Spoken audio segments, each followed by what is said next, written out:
ओम नमो भगवते वासुदेवाय। प्रिय भक्तों, स्वागत है आप सभी का आपके अपने धार्मिक चैनल दिशा स्पिरिचुअल में। आज आप सभी भक्तगण सुन रहे हैं रमा एकादशी की व्रत कथा। आज की तिथि है 17 अक्टूबर और दिन है शुक्रवार। आइए भक्तों, भगवान विष्णु जी और माता लक्ष्मी का स्मरण करते हुए आज की कथा का प्रारंभ करते हैं। जय श्री हरि, जय माँ लक्ष्मी। एक बार धर्मराज युधिष्ठिर ने भगवान श्री कृष्ण से विनम्र भाव में पूछा, हे माधव, कार्तिक मास के कृष्ण पक्ष की एकादशी का क्या नाम है और उसका क्या महत्व है और उसे करने से क्या फल प्राप्त होता है? कृपया बताइए। हे जनार्दन, मैं आपकी वाणी से इस व्रत की महिमा सुनना चाहता हूँ। भगवान श्री कृष्ण मुस्कुराए और बोले, हे धर्मराज, अत्यंत उत्तम प्रश्न किया है तुमने। यह एकादशी सभी पापों को नष्ट करने वाली है, मोक्ष और लक्ष्मी प्राप्त कराने वाली है। इसका नाम है रमा एकादशी। इस एकादशी का व्रत करने वाला भक्त न केवल अपने जीवन के सारे दुखों को मुक्त करता है, बल्कि उसे विष्णु लोक की प्राप्ति होती है। यह वही पवित्र एकादशी है जिसके प्रभाव से राजा शोभन को दिव्य वैभव और अनंत सुख प्राप्त हुआ। भगवान के मुख से यह सुनकर युधिष्ठिर बोले, हे प्रभु, कृपया ये अद्भुत कथा विस्तार में सुनाइए, जिससे रमा एकादशी का सच्चा महत्व मैं जान सकूं। तब श्री कृष्ण ने प्रेम पूर्वक कहा, सुनो धर्मराज, मैं तुम्हें वह पवित्र कथा सुनाता हूँ जो स्वयं भगवान विष्णु की कृपा का प्रतीक है। एक समय की बात है, सत्य युग में मुचुकुंद नाम का एक प्रतापी राजा राज्य करते थे। वे अत्यंत धर्मात्मा, दयालु और भगवान विष्णु जी के परम भक्त थे। राजा के राज्य में सब लोग सुखपूर्वक रहते थे। उनके राजकुमार का नाम था शोभन। वह भी अत्यंत तेजस्वी, विनम्र और गुणवान था। मुचुकुंद की पुत्री का विवाह राजा चंद्रसेन की पुत्री चंद्रभागा के साथ हुआ था। चंद्रभागा स्वयं भी धार्मिक वृत्ति वाली और व्रत उपवास की महिमा जानने वाली थी। उनके पिता के राज्य में सभी लोग एकादशी का व्रत बहुत ही श्रद्धा से रखते थे। वहाँ किसी को भी एकादशी के दिन अनाज खाने की अनुमति नहीं थी। यहाँ तक कि पशु पक्षी भी उस दिन उपवास रखते थे। जब भी एकादशी आती, उस नगर में हर ओर भक्ति की लहर छा जाती। मंदिरों में कीर्तन, भजन, दीपदान और कथा का आयोजन होता था। एक बार कार्तिक मास की कृष्ण पक्ष की एकादशी आई, जिसे रमा एकादशी कहते हैं। उस दिन पूरा नगर भगवान विष्णु और माता लक्ष्मी की पूजा और उपवास में लीन था। राजकुमार शोभन उस समय अपनी पत्नी चंद्रभागा के साथ ससुराल में आए हुए थे। सुबह सुबह शंखनाद और मंदिरों की घंटियां की ध्वनियों से पूरा नगर गूंज उठा। लोग स्नान कर भगवान विष्णु जी का पूजन कर रहे थे। हर कोई व्रत का संकल्प ले रहा था। चंद्रभागा ने यह देखकर अपने पति से कहा, प्रिय स्वामी, आज रमा एकादशी का दिन है। हमारे यहाँ इस व्रत को कोई भी नहीं छोड़ता। जो इस दिन उपवास करता है उसे विष्णु धाम की प्राप्ति होती है। कृपया आप भी इस व्रत का पालन करें। शोभन ने मुस्कुराते हुए कहा, हे प्रिय, मैं भी भगवान विष्णु का भक्त हूँ, परंतु मैं लंबे समय तक बिना भोजन नहीं रह पाता। क्या इस व्रत में कोई थोड़ा सा फल या जल मैं ले सकता हूँ? चंद्रभागा बोली, नहीं स्वामी, मेरे पिता के राज्य में एकादशी पर कोई भी अन्न या जल तक ग्रहण नहीं करता।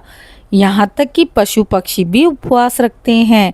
यदि आप असमर्थ हैं तो आप किसी और स्थान पर चले जाएं, क्योंकि इस नगर में आज हर जीव उपवास करेगा। शोभन मन में कुछ सोचने लगा।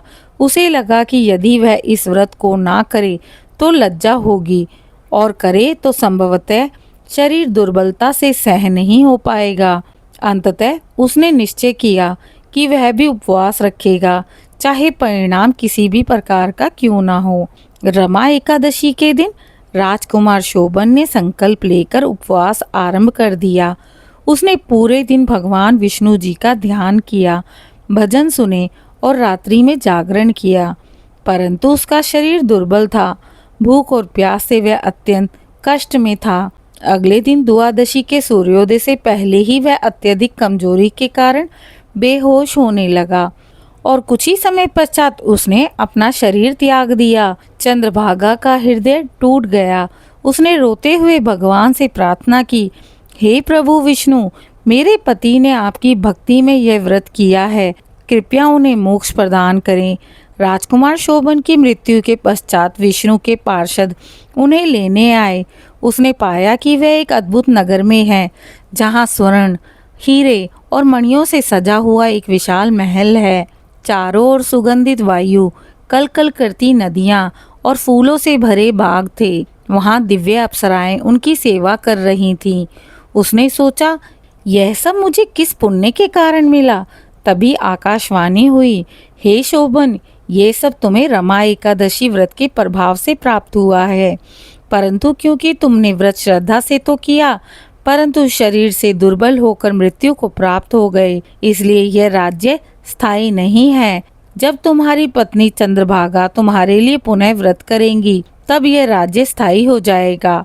उधर चंद्रभागा ने अपने पति की मृत्यु के पश्चात भी भगवान विष्णु का व्रत और भक्ति नहीं छोड़ी। वह प्रतिदिन रमा एकादशी को कथा सुनती और दूसरों को भी सुनाती थी। एक दिन एक ऋषि उनके राज्य में आए। वह उसी मार्ग से होकर जा रहे थे जहाँ शोभन का दिव्य लोक था। उन्होंने वह दिव्य नगर देखा और वहाँ शोभन से भेंट हुई। शोभन ने उन्हें प्रणाम किया और कहा, महर्षि, कृपया मेरी पत्नी चंद्रभागा को यह संदेश दें कि उसके रमा एकादशी व्रत के कारण मुझे यह दिव्य लोक प्राप्त हुआ है, लेकिन यह राज्य तब तक स्थायी नहीं होगा जब तक वह पुनः मेरे लिए व्रत ना करे। ऋषि जब राजा चंद्रसेन के नगर पहुंचे तो उन्होंने सारी बात चंद्रभागा को सुनाई। यह सुनकर चंद्रभागा का हृदय पुलकित हो उठा। उसने उसी क्षण निश्चय कर लिया कि वह पति के कल्याण के लिए रमा एकादशी व्रत करेगी। उसने श्रद्धा और भक्ति से भगवान विष्णु जी की आराधना की, उपवास रखा और व्रत पूर्ण किया। तत्पश्चात जब वह ध्यान में लीन हुई तो भगवान विष्णु के पार्षद प्रकट हुए और बोले, देवी चंद्रभागा, तुम्हारे व्रत और भक्ति से तुम्हारे पति शोभन को स्थायी दिव्य राज्य प्राप्त हुआ है। अब तुम भी उस लोक की अधिष्ठात्री बन सकती हो। क्षण भर में चंद्रभागा का शरीर दिव्य स्वरूप में परिवर्तित हो गया और वह शोभन के पास पहुंच गई। दोनों ने विष्णु लोक में एक साथ निवास किया और अनंत काल तक भगवान की सेवा करते रहे। भक्तों, भगवान श्री कृष्ण ने इस कथा को सुनाते हुए धर्मराज युधिष्ठिर से कहा था कि हे धर्मराज, रमा एकादशी का व्रत सभी व्रतों में श्रेष्ठ है। इस दिन जो भक्त उपवास रखकर भगवान विष्णु का ध्यान करता है, उसे सहस्त्र यज्ञों का फल प्राप्त होता है। इस व्रत से व्यक्ति के समस्त पाप नष्ट होते हैं और वह विष्णु धाम को प्राप्त करता है। यह व्रत विशेष रूप से उन लोगों के लिए है जो जीवन में शांति, समृद्धि, मोक्ष की कामना करते हैं। रमा एकादशी के दिन जो व्यक्ति गरीबों को दान, अन्न, वस्त्र और दीपदान करता है, उसे अनंत गुना फल प्राप्त होता है। भक्तों, इस प्रकार रमा एकादशी का व्रत न केवल पापों का नाश करता है, बल्कि भक्ति की सच्ची भावना को भी जागृत करता है। जो भक्त इस एकादशी का व्रत श्रद्धा और नियम पूर्वक करेगा, उसके जीवन से दरिद्रता दूर होगी, घर में लक्ष्मी का स्थायी निवास होगा और अंत में उसे बैकुंठ धाम की प्राप्ति होगी। रमा एकादशी व्रत की जय हो। भगवान विष्णु और माता लक्ष्मी की जय हो। भक्तों, आप सभी को रमा एकादशी व्रत की हार्दिक शुभकामनाएं। मेरी आप सबके लिए प्रार्थना है कि आपका रमा एकादशी का व्रत भक्ति, श्रद्धा और निष्ठा से पूर्ण हो और आप सभी को भगवान विष्णु और माता लक्ष्मी का आशीर्वाद प्राप्त हो। आशा करती हूँ आप सभी को यह कथा पसंद आई होगी। इसी प्रकार की धार्मिक कथा सुनने के लिए मेरे चैनल को लाइक, शेयर, सब्सक्राइब करें और कमेंट में जय श्री हरि और जय माँ लक्ष्मी अवश्य लिखें।